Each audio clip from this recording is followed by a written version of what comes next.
नर्मदे हर. आता हे तवा नदी आहे.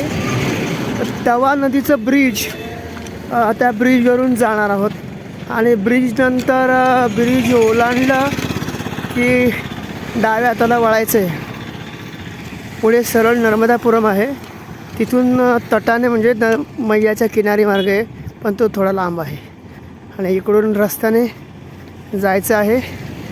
ते आता हा ब्रिज ओलांडल्यानंतर पण हे जे ब्रिज आहे, हा जो पूल आहे ना, तो पूल जवळजवळ 2 किलोमीटर आहे. किती 2 किलोमीटर अंतर आहे पुलाचं. तर ही तवा, हे तवा नदीवरील पूल आणि तिचं पात्र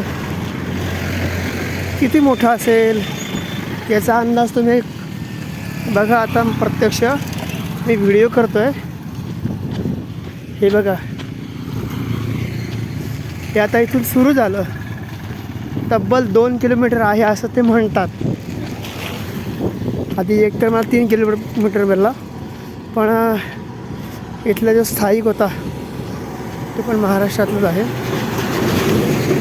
ते म्हणाले हे 2 किलोमीटर म्हणजे हे नवीन पुलाचं काम चालू आहे आणि हे जुनं आहे. ही तवा नदी आहे. पावसाळ्यामध्ये किती पाणी असेल इथे, पण इथे लोकवस्ती नाही. लोकवस्ती नाही, हे पुलाचं काम करणारे लोक आहेत. लोकवस्ती नाही, त्यांचे तात्पुरते शेड्स पत्र्याचे लावलेले आहेत. पावसाळ्यामध्ये इथे पाणी असणार आहे.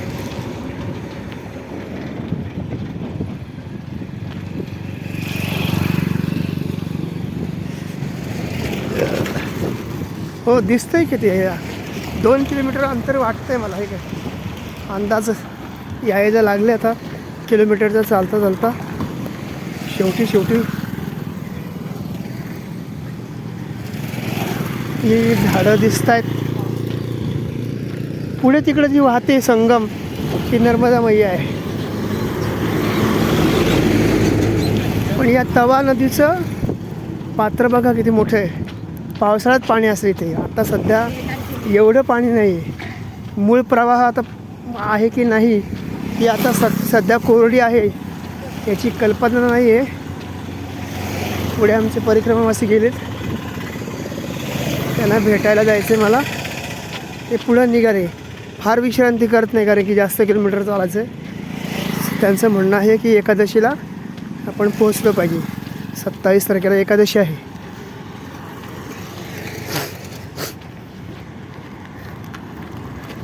ऐंशी दिवसाच्या आतच होते कदाचित. 78 किंवा 79 या 78 दिवसामध्ये. बापरे, ब्रिज हालतोय, खूप भीती वाटते. पुढे नंदीराज आहेत, काही करणार नाही, त्यांना पण सवय आहे.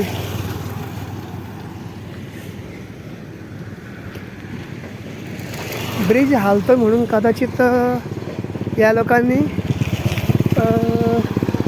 हे नवीन ब्रिज म्हणजे नवीन पूल हा बांधायला घेतला असावा.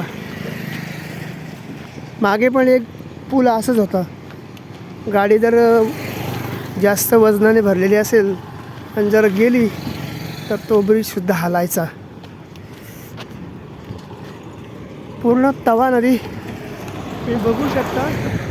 नजर पोहोचत नाही पुढे. तिकडे 100% ती पाणी जे दिसतंय नर्मदा मैयाचं, कारण की आता ओंकारेश्वर लागणार आणि ओंकारेश्वरला मोठं धरण आहे.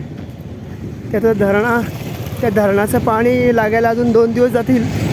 परवा लागेल. बघा कसला ब्रिज.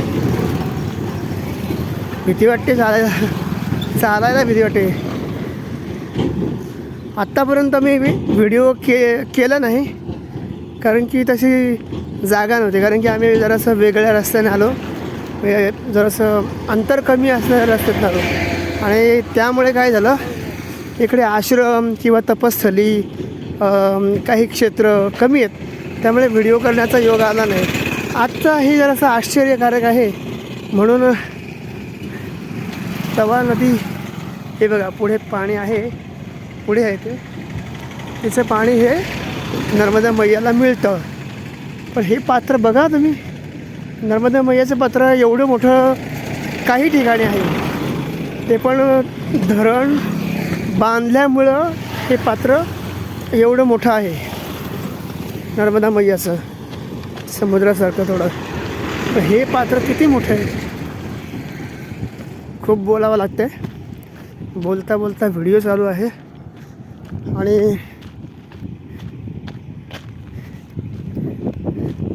आमची काही लोक पुढे गेलेत, ते काही थांबणार नाही, माझ्यावर नाही थांबले तरी चालतील.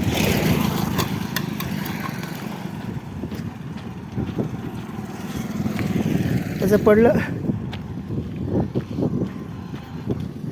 खूप आहे. व्हिडिओ आपला मोठा होईल पण ब्रिज संपणार नाही, आपण व्हिडिओ संपवून टाकू. हे बघा ते चढले कुठनं काय माहिती, वर काम करतायत. आहे पुढे शिडी लावलेली आहे, शिडी आहे, स्टेप्स. आणि ही वाळू, माती मिश्रित वाळू आहे. पुढे ती सफेद दिसते ती वाळू आहे आणि हे लाल दिसते ही माती आहे. तर इथे वाळूचा व्यवसाय करतात लोक खूप. आपल्याकडे ही वाळू महाग जाते, पण त्याच्यात पण काही क्षेत्र परवानाचे म्हणजे परवानगीचे आहेत, त्या क्षेत्रातून तुम्ही वाळू काढू शकता खूप मोठ्या प्रमाणात. आपल्याकडे लोक समुद्रात जेवढा व्यवहार करत नाही तेवढा नर्मदा मैयाच्या किनारी लोक वाळूचा खूप मोठ्या गाड्यानं खूप मोठा व्यवसाय चालू आहे.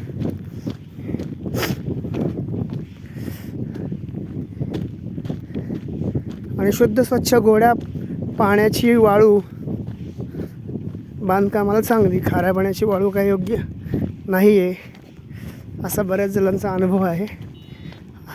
हे 2 किलोमीटर काही संपणार नाही. मी व्हिडिओ पॉज करतो आणि तुम्हाला पाणी दाखवतो नंतर.